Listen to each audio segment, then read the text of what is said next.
कोसीबारी online टेलिभिजनमा तपाईहरुलाई स्वागत छ। म सस्मिता पाठक। सुरु गरौं आज दिनभरिका मुख्य समाचारबाट। गत भदौ 23 र 24 गतेको जेएनजी आन्दोलनका क्रममा सिंहदरबारमा आगलागी हुँदा जलेका भवन र क्षतिग्रस्त संरचनाहरूको क्रमिक रूपमा सरसफाई भइरहेको छ। परिसरका जलेका रुखहरूले पनि पालुवा हाल्न थालेसँगै कर्मशः सामान्यीकरण हुँदै गएको छ। 5 तारे hotel Taragaon regency hotel Hyatt regency काठमाडौँले जेएनजी आन्दोलनका क्रममा होटलमा ठूलो क्षति भएको उल्लेख गर्दै पूर्ण निर्माणपछि यथाशीघ्र सञ्चालनमा आउने बताएको छ। खाद्य तथा व्यापार कम्पनी लिमिटेडले सरकारले तोकेको न्यूनतम समर्थन मूल्यमा धान खरिद गर्ने भएको छ। सरकारले मोटा धानको 3463 रुपियाँ प्रति क्विन्टल र मध्यम धानको 3628 रुपियाँ प्रति क्विन्टल न्यूनतम समर्थन मूल्य तोकेको छ।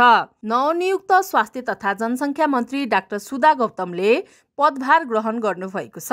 स्वास्थ्य तथा जनसङ्ख्या मन्त्रालय पदभार ग्रहण गर्दै मन्त्री गौतमले जेएनजी आन्दोलनबाट घाइते भएका सबैलाई 16 वटा संघीय र प्रदेश अस्पतालमा मनोपरामर्श केन्द्र स्थापना गर्ने निर्णय गर्नुभएको छ। आइसिसी विश्वकप क्रिकेट लिग 2 अन्तर्गत युएई श्रृङ्खलाको पहिलो खेलमा नेपाल अमेरिकासँग 106 रनले पराजित भएको छ। दुवै इन्टरनेसनल क्रिकेट मैदानमा आइतबार जितका लागि 263 रनको लक्ष्य पछ्याएको नेपाल 39.1 ओभरमा सबै विकेटको क्षतिमा 156 रनमा समेटियो। तिहार बिदापछिको पहिलो कारोबार दिन शेयर बजार सामान्य बढेको छ। शेयर बजार परिसूचक नेप्से आज 5.19 अङ्कले बढेर 2509.4 बिन्दुमा पुगेको छ। नवनियुक्त युवा तथा खेलकुद मन्त्री बब्लु गुप्ताले आफू गफ गरेर समय खेर फाल्ने पक्षमा नरहेको बताउनु भएको छ।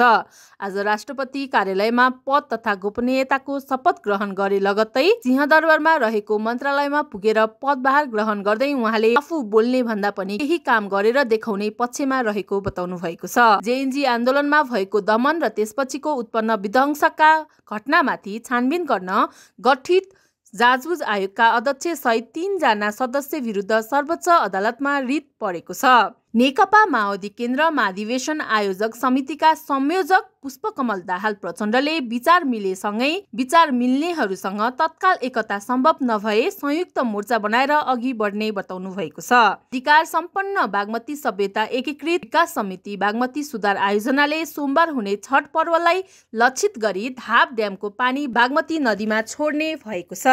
तपाईहरुलाई आजको समाचार कस्तो लाग्यो त कमेन्ट बक्समा गई कमेन्ट गरी हामीलाई प्रोत्साहन गर्न नभुल्नुहोला। धन्यवाद।